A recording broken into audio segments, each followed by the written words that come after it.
upload a video about 2 weeks. So this one's just going to be another catch-up video from here on out.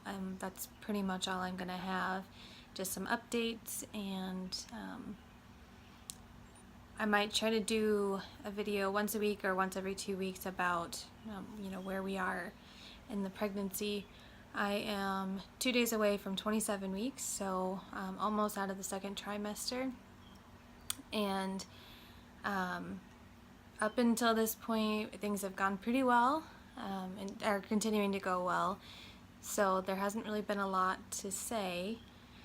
I have been having some issues with some cardiac issues, and they're not really new to me.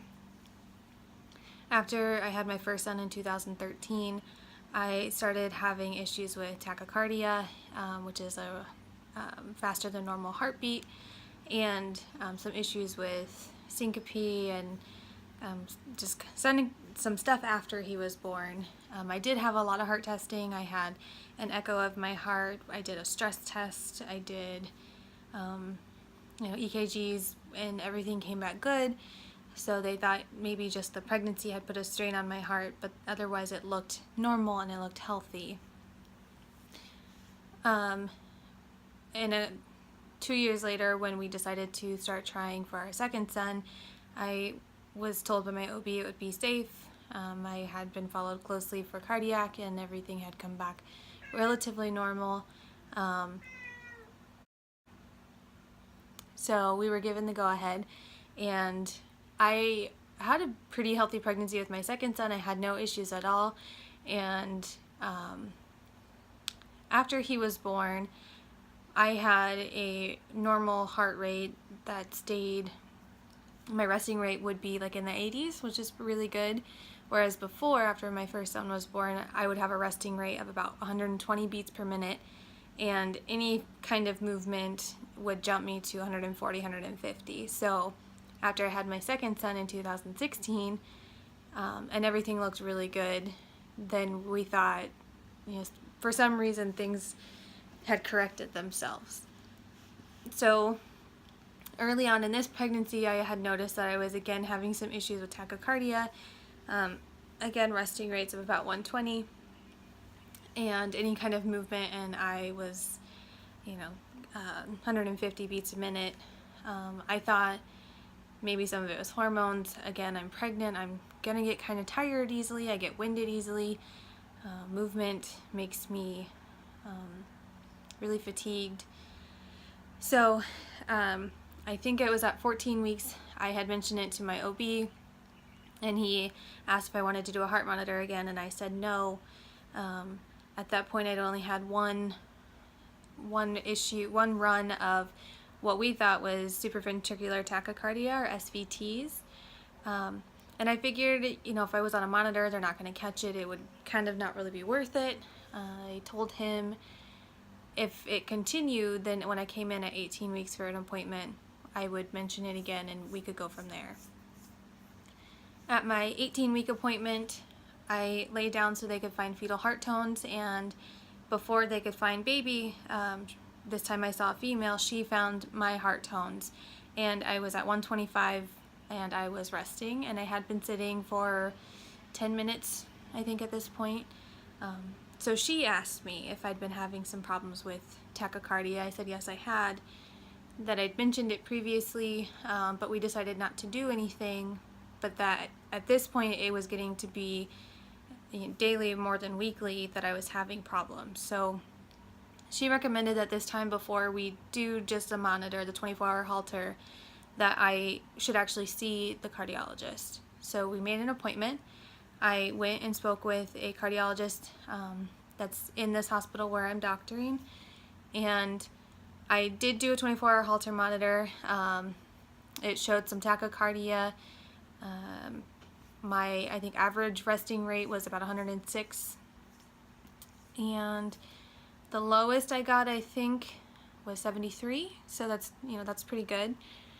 And we did an EKG, which showed palpitations. I had some PVCs on my Holter monitor, which are benign and he wasn't concerned with them. And I am scheduled for a heart echo on June 4th. So I'll be doing another kind of update video probably after that one. I'm really not concerned.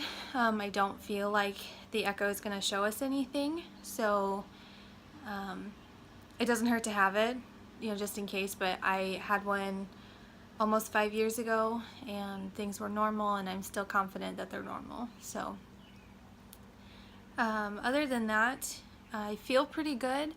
I do have some times where I have to sit down and relax because my heart rate will jump up too high.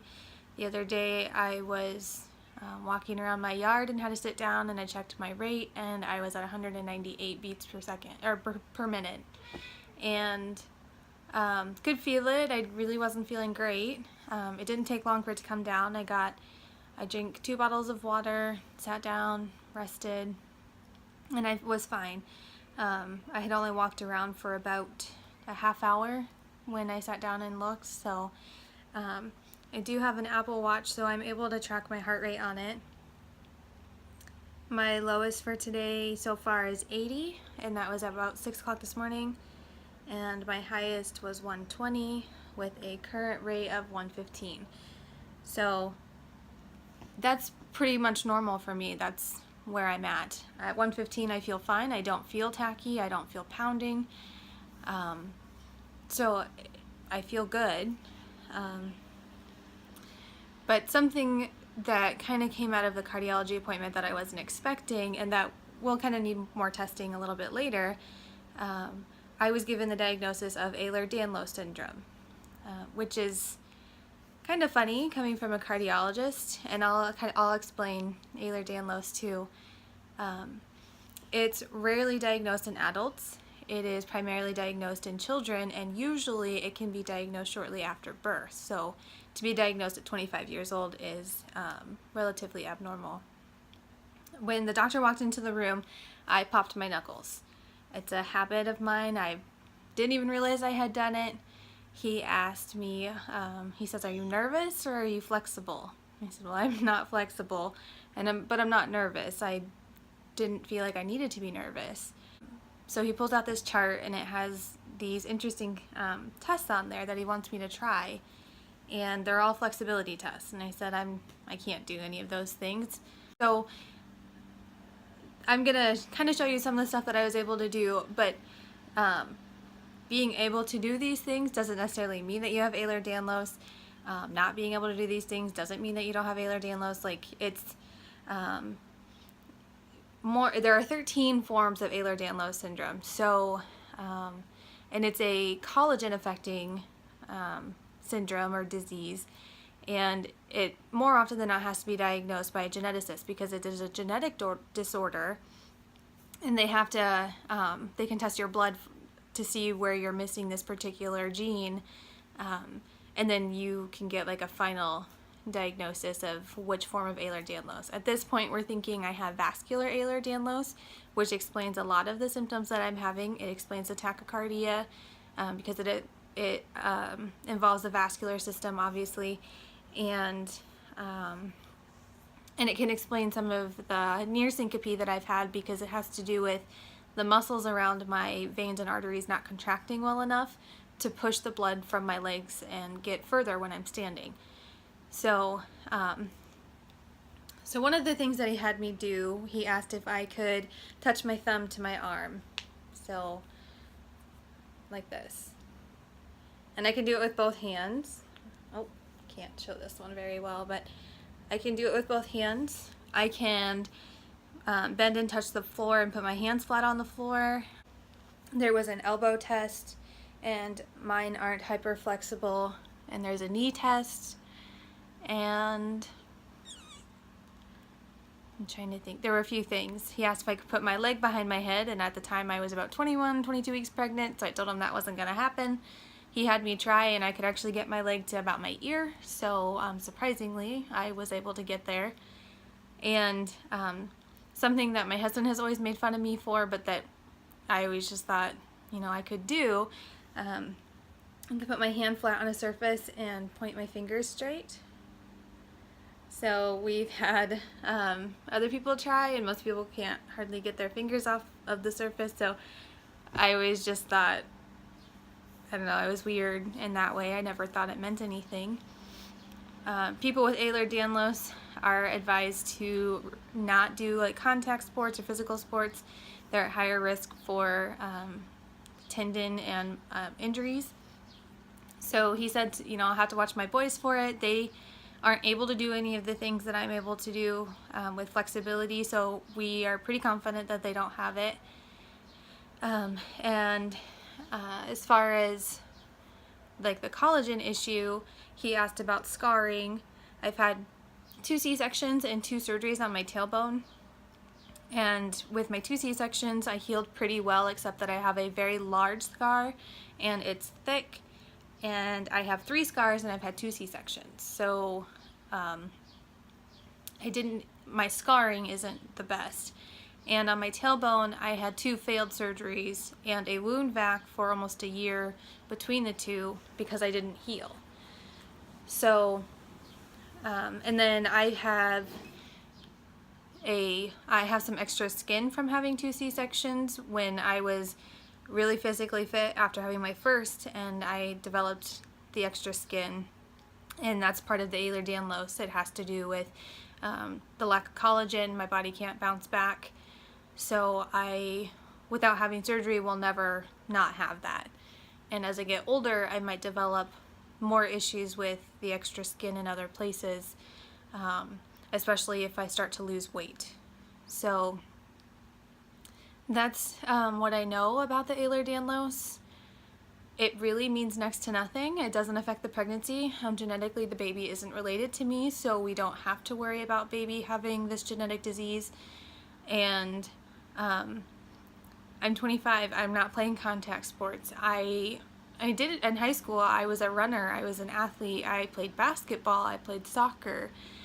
I wouldn't say I was hurt more than anybody else. I did have, you know, bad ankles, and I have shin splints and normal athlete injuries. I bruise extremely easily, which is a part of the ehler-danlos, and especially with the vascular ehler-danlos, and not having that capability for my muscles to contract properly. So, but there are obviously different severities of this syndrome. I had watched a video a long time ago of a young lady that had ehler-danlos. I didn't know then what it was or what she was talking about. But hers was a very physical form. You could see that she had a syndrome. I don't, unless you look at my stomach, I guess. But other than that, and that might change as I get older. But so that's pretty much all that came out of that appointment. I found out that I have this really interesting syndrome. It's not necessarily rare, but it's not common either. And it's, like I said, even less common to be diagnosed as an adult, when I would have had the signs of this as a young child. But I grew up in a household that didn't really believe in medical, and, you know, my mom's answer to everything was, take some Tylenol and go to bed and you'll feel better. So that, you know, it's not a surprise that it's not something we didn't catch. But yeah, so as far as all that goes, cardiac, I'm doing pretty good. I feel good. I am almost 27 weeks pregnant, and I am having less problems now than I had in the beginning as far as cardiac goes. I have an echo coming up in, I think it's in about 2 weeks. And then we'll go from there. I'm confident, like I said, that the echo is going to go well, and then I'll be cleared for cardiology, and then after baby's born in August, maybe I won't have any more problems again. So that's where we're at with this, and I'm going to make another video. I have something that I wanted to talk about, but that is going to require its own video there, so I'll see you later.